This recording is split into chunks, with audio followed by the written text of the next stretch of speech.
आमिर राना साहब, आपसे ज़रा गुफ्तगू का आगाज़ करता हूँ क्योंकि ये जो पेट्रोलियम मसनूआत हैं और इसकी वजह से ज़ाहिर है रोज़मर्रा ज़िंदगी और तमाम मामलात पर ही बड़ा फ़र्क पड़ जाता है। ये प्राइसेस जो है वो इस वक्त हुकूमत के लिए कितना बड़ा चैलेंज है? क्या जो इस वक्त इकनॉमिक इश्यूज़ हैं वो ठीक होते आपको दिखाई दे रहे हैं, या इनमें आने वाले दिनों में मज़ीद टेंशन बढ़ेगी, इजाफा होगा? क्योंकि जो इंटरनेशनल सिनेरियो है उसी से हमारी इकॉनमी भी रिलेटेड है। तो कैसे देख रहे हैं आप सिचुएशन को? देखें आदिल भाई, प्रोडिक्शन जो है ना वो तो नहीं हो सकती, क्योंकि पासदारान इनकलाब और सदर ट्रंप दोनों ही एक ही जैसी तबीयत के मालिक हैं। क्योंकि अब तो ईरान की गवर्नमेंट ने बकायदा कह दिया ना कि हमने तो उनको ऑर्डर दिए हुए हैं, हमारे लोग आज खुद बुनियादों पे फैसला करते हैं और अमेरिकन जो अड्डे हैं उनको हम निशाना बनाते हैं और उसके बाद इर्द गिर्द अगर गिर जाए तो हम क्या कर सकते हैं। मतलब कह के और वो पीछे हट गए, और सदर ट्रंप तो पीछे हट ही नहीं रहे। वो जब मुज़ाकरात कामयाब हो रहे थे तब भी भड़कबाजी और बयानबाजी में नंबर 1 थे और अब भी वहीं खड़े हैं। आज मार्को रूबियो ने एक सांस में कहा कि हम बातचीत का खैर मकदम करेंगे, लेकिन ईरान बिल्कुल डरा हुआ है। बात वहीं पे फिर आ जाती है, उन्हें अपने इनकलाब को बचाना है और बेचना है। यहाँ पे मार्केट वो सारी की सारी लेके खड़े हुए हैं ईरान के लोग के जनाब। वो माशाल्लाह माशाल्लाह ही कहेंगे, क्योंकि उन्होंने सेलिब्रेट भी किया। इतना बड़ा जनाजा हुआ उनके रहबर का। उसके बाद वहां से नई आवाजें शुरू हुई, वहां पे उनकी क्यादत को पकड़ा गया, पत्थर क्या मतलब निकाला भी गया जनाजे से। आप देखें कि वो सिचुएशन बनी, और एक तरफ ये था। अब हुर्मुज में जो कुछ, चाहे वो पॉइंट नंबर 5 की खिलाफवर्जी कुछ जहाजों ने की, तो वो सालिसों के पास आना चाहिए था ना, बजाय इसके कि उनके ऊपर ड्रोन मार के और हालात खराब हुए। और अमेरिका को तो चाहिए था। अब लोग बहस कर रहे हैं, अब हम उससे छोड़ के कि वहां क्या सिचुएशन है। फंस तो वो गए जो पाकिस्तान और कतर सालिस थे, और पूरी दुनिया फंस गई इसके अंदर। ठीक है। ये वो क्राइसिस है जिसमें आप ये नहीं कह सकते कि ये गवर्नमेंट का पैदा करता है। ये मतलब ये सिर्फ इतनी बचत आप इनको दे सकते हैं। ये नहीं मैं कह रहा कि ये जवाज फराम कर रहा है कि जितनी मर्जी महंगाई करे, क्योंकि जो हुक्मरान होता है जिम्मेदारी उसकी है कि वो अपने अवाम का ख्याल करे, चाहे वो सूबे का हो चाहे वो मरकज का हो। ये ठीक। मिलजुल के, जैसे पहले ऑस्टेरिटी मेजर्स लिए गए थे, तो आज वो पोजीशन है कि लोग बहुत मुश्किल में आ गए हैं उस सिचुएशन में जो आपका सवाल है। लेकिन उसका हल किसी के पास इस वक्त नहीं है, और हम सब एक धारे में बहे जा रहे हैं कि जी पता नहीं वहां क्या होगा। क्योंकि जो दूसरे रास्ते से आ रहा था, आज पाकिस्तान ने तो बड़ी ठीक ठाक पॉलिसी स्टेटमेंट दी है अपने हवाले से, अपने एसेट्स के हवाले से, समुद्री और सऊदी अरब के हवाले से।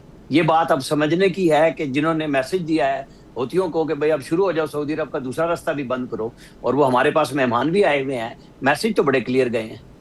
ठीक है, ओके। सो पाकिस्तान भी आप कह रहे हैं अपनी पोजीशनिंग कर रहा है अगर ये क्राइसिस इसी तरीके से चलता रहा।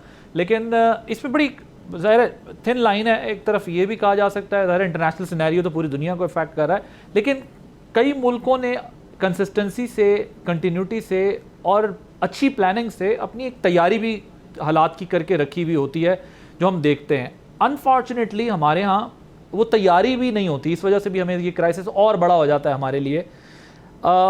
लेकिन चूंकि इस वक्त सिचुएशन इस तरह की है कि इस पर हतमी तौर पर ज़ाहिर है कोई बात नहीं की जा सकती। जैसे मैं अब ऑयल प्राइसेस की बात है, ठीक है, सब कुछ है, लेकिन हमें स्टॉक्स करने थे 60 डेज़ के, कोविड के बाद से प्लानिंग करनी थी, हमने नहीं की। हमें अपनी रिफाइनरीज को अपग्रेड करना था, हमने नहीं किया। ये जो चीज़ें इसके लिए इंटरनेशनल सिनेरियो इफेक्ट नहीं करता, लेकिन हमने अपना होमवर्क नहीं किया था, इसलिए मल्टीप्लाई हो गया। आमिर साहब, ये सिचुएशन इस वक्त इस तरफ चली गई है। लेकिन बहरहाल मैं ज़रा इस पर मज़ीद बात करने से पहले ज़रा मंदोखेल साहब की तरफ जाता हूँ, फिर इस डिस्कशन को मज़ीद आगे बढ़ाएंगे। मंदोखेल साहब, ये जो पेट्रोलियम प्राइसेस और डीरेगुलेशन पॉलिसी को लेकर इस वक्त फेडरल गवर्नमेंट की इकनॉमिक पॉलिसी है, ये कितनी सेटिस्फैक्ट्री है? और फेडरल गवर्नमेंट की जो इकनॉमिक मैनेजमेंट है उस पर पीपल्स पार्टी की क्या पोजीशन है? ज़ाहिर एक तो इंटरनेशनल इफेक्ट है, लेकिन इंटरनल जो हमारे करने की चीज़ें थी वो अभी तक क्यों नहीं हो सकी हैं? आदिल अब्बासी साहब, मैं तो कानून का तालिब इल्म हूँ, लेकिन ये बात मुझे समझ से बालातर है। राना साहब, ये आप मुझे समझा दे कि अगर आप रोजाना के सतह पर पेट्रोल की रेट बढ़ा रहे हो, पेट्रोल तो निकलता है या आता है कराची पोर्ट से। कराची पोर्ट से जो एक टैंकर निकलता है वो लाहौर इस्लामाबाद पहुंचने में इनको 2 या 3 दिन लगते हैं। आया सक्कर पहुंचने के लिए वही टैंकर का रेट कुछ और होगा, फिर लाहौर पहुंचने में कोई रेट होगा, इस्लामाबाद पहुंचने में कोई और रेट होगा। तो ये मेरे खोपड़ी में तो ये चीज नहीं आ रही कि ये किस टाइप की पॉलिसी है। दूसरी बात ये कि ये रिकॉर्ड का हिस्सा है इनके वजीर प्लानिंग अरस्तु एहसन इकबाल साहब का। उन्होंने ये कहा कि हमारे पास रिकवरी नहीं है, इस वजह से हमें लेवी जो है ना लगाना पड़ता है। और लेवी के मद में अभी तक लगभग 4000 अरब रुपए ये हड़प कर चुके हैं, और नाम भी बड़ा खूबसूरत दे दिए, लेवी। अगर जीएसटी होता, कोई और होता, तो सुबह दावे करते थे ये लेवी सिर्फ और सिर्फ वफाकी हुकूमत का है। फिर उसके साथ साथ ये जो सालिसी किरदार कर रहे हैं, यानी हमारे यहाँ की बरादरी में या नवाबों सरदारों में कुछ जो सालिसी करते हैं, तो वो जो सालिसी करने वाला है उनका भी कोई ख्याल होता है, उनका भी फायदा होता है। हमारे इस सालिसी का जो कि इंतहाई बेहतरीन कदम है, दुनिया भर में हमारा नाम हो गया, मगर उस सालिसी का फायदा क्या ईरान का बॉर्डर, यानी अमेरिका अगर सुपर पावर है तो सिर्फ पाकिस्तान के लिए, वरना इससे पहले हिंदुस्तान खरीद रहा था तेल ईरान से, कोई पाबंदी नहीं थी।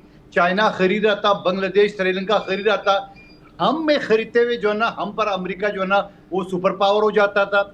जबकि इस स्मगलिंग के जरिए 70% से ज्यादा पेट्रोल डीजल आज भी अफगानिस्तान से आ रहा है, मगर ना हुकूमत को फायदा है, ना आवाम को फायदा है, स्मगलरों को फायदा है या पेट्रोल पंप मालिकान को। अच्छा मंदोखेल साहब, दो सवालात आपने अपनी जवाब के बीच में उठाए हैं, ठीक है, बिल्कुल आप कानून के तालिब इल्म में आपने उसको ज़रा ओपन एंडेड क्वेश्चन ही रखा है। शफी जान साहब, क्या अपोजिशन को ये अब रियलाइजेशन है कि इस वक्त पेट्रोल की कीमतें जहाँ पहुँची हुई हैं कि हुकूमत के पास वाकई अब कोई ऑप्शन नहीं है, या आप समझते हैं कि अभी भी कोई रिलीफ की गुंजाइश थी? क्योंकि आपके आने से पहले हम अभी ये टॉपिक बिल्कुल क्लोज ही कर रहे थे कि इतने में आप अपेयर हो गए। तो मंदोखेल साहब का ख्याल है कि अमेरिका से बात करनी चाहिए हुकूमत को, और आमिर साहब का भी ख्याल है, दोनों का, कि अब अपने लिए कोई स्पेशल कंसेशंस लेने चाहिए, अदरवाइज जो है वो इंटरनेशनल जो ऑयल प्राइसेस का इफेक्ट है वो लोगों पे रहेगा। और आपकी पॉलिटिक्स जो है वो अपनी लीडरशिप के मसले से हट के निकल कर ये अवामी इशूज़ पर कहाँ खड़ी हुई है? सबसे पहले आपका शुक्रिया। देखिए, जहाँ तक पेट्रोल प्राइसेस की बात है तो ये वाहिद हुकूमत है जिनका माशी मंसूबा ये है कि आम पाकिस्तानी की जेब पे डाका कैसे डाला जाए। इनके पास और कोई इकोनॉमिक रिवाइवल नहीं है। ये कहते थे कि हमारे पास बड़ी तजुर्बेकार टीम है, हम इकॉनमी को रिवाइव करेंगे, लेकिन हालात आपके सामने हैं कि 9 अप्रैल से लेके आज तक पाकिस्तान संभला नहीं है। इस हुकूमत ने किसी एक सेक्टर में भी खातिर ख्वाह कारकर्दगी नहीं दिखाई। एक्सपोर्ट्स को लेके आप economic condition, dollar rate, sensitive price indicator देख लें, जो चीज़ पे आप हाथ रखेंगे पाकिस्तान की वहाँ तनज़्ज़ुली हुई है, तरक्की कोई नहीं हुई। देखिए, बात बड़ी वाज़ेह है कि जब हमारी गवर्नमेंट थी, इमरान खान साहब की हुकूमत थी, पेट्रोल की प्राइसेस जो थी वो आलमी मंडी में कोई लगभग 110 से 120 डॉलर के दरमियान थी, और पाकिस्तान में 150 का पेट्रोल मिल रहा था। अभी भी ईरान और अमेरिका की जंग की वजह से प्राइसेस वहां पे नहीं पहुंची, लेकिन पाकिस्तान में 300 से ऊपर, और ये रेट 500 तक गया है। अगर दोबारा रेट थोड़ा मजीद बढ़ेगा तो आम पाकिस्तानी 500 रुपए पेट्रोल डलवाएगा। देखिए, जंग तो पूरे दुनिया के लिए है, क्या कर पाकिस्तान के लिए तो नहीं थे। पेट्रोल सस्ता कैसे कर सकते हैं? मैं इसी पे आ रहा हूँ। देखिए, ये जो ईरान और अमेरिका का जंग है, ये सिर्फ पूरी दुनिया इससे इफेक्ट हो रही है ना, सिर्फ पाकिस्तान के लिए कोई स्पेशल कंडीशन तो नहीं है। किसी मुल्क में, दुनिया के किसी मुल्क में 16% से ज्यादा पेट्रोल की प्राइसेस नहीं बढ़ी। वाहिद ये हुकूमत है जो तकरीबन 40% तो अभी है, इससे ये 80% पे गए थे कि 80% उन्होंने प्राइस इंक्रीज की थी। अभी आप लेवी देख लें कि जंग से पहले लेवी क्या थी और जंग के बाद लेवी क्या है। अब फिर सालसी का रोल भी हमने प्ले किया, अच्छी बात है, पाकिस्तान का वकार बुलंद हुआ। उस सालसी के रोल में हमने क्या हासिल सर, मगर वो अगर लेवी ना ले तो 1700 अरब का वो बजट का खसारा कैसे पूरा करेंगे? तो ये तो फिर इनको बैठना चाहिए। इनकी तजुर्बेकार टीम कहाँ का गई? ये इसलिए बैठे हैं कि आम पाकिस्तानी के जेब पे डाका डाला जाए। यही इनके पास यही प्लान है। इनके पास यही प्लान है किस तरीके से आम पाकिस्तानी को मजीद जो है वो दीवार के साथ लगाया जाए। और जो अभी इन्होंने ये रोजाना की बुनियाद पे जो प्राइसेस चेंज करने का एक मेथड लेके आए, इन्होंने करप्शन का एक नया रास्ता खोल दिया है। आप बता दें कि पाकिस्तान में 70%, बता रहा हूँ जी, पाकिस्तान में 70% लोग डेली वेजेस पे है, रोज कमाते हैं, रोज खाते हैं। 70% पाकिस्तानी। अब वो बेचारा रोजाना, पहले तो ये देखेगा कि पेट्रोल की प्राइस क्या है, फिर अपनी जो फाइनेंशियल मैनेजमेंट है वो करेगा, वो एक अलग टेंशन है। फिर इससे आप दूसरी बात कि पेट्रोल की जो मालिकान है वो तो पेट्रोल लेना भी बंद कर देंगे, क्योंकि अगर आप रोजाना पेट्रोल लेते हैं और कोई पेट्रोल आपके पास 12 बजे के बाद बच जाता है और प्राइस नीचे आती है, तो पेट्रोल मालिक तो वो बेचेगा ही नहीं जब तक ऊपर नहीं जाएगा। तो पाकिस्तान में तो शॉर्टफॉल हो जाएगा। देखिए, हर चीज में ये नाकाम हो रहे हैं। ये अभी आपको क्या एग्जांपल देंगे कि अमेरिका में इस तरह हो रहा है, ऑस्ट्रेलिया में इस तरह हो रहा है, जापान में रोजाना चेंज हो रही है, पर अपना मुआवजा आप अमेरिका, ऑस्ट्रेलिया और जापान से नहीं कर सकते। अगर फिर करते हैं तो फिर पहले तो पहले इधर ले आए 17 सीटों पे जो आप जिस हुकूमत पे बराजमान है उससे इस्तीफा दे, फिर आप हमें डेवलप कंट्रीज के एग्जांपल देते रहें। सब्सक्राइब करें और बेल दबाएं ताकि कोई खबर रह न जाए।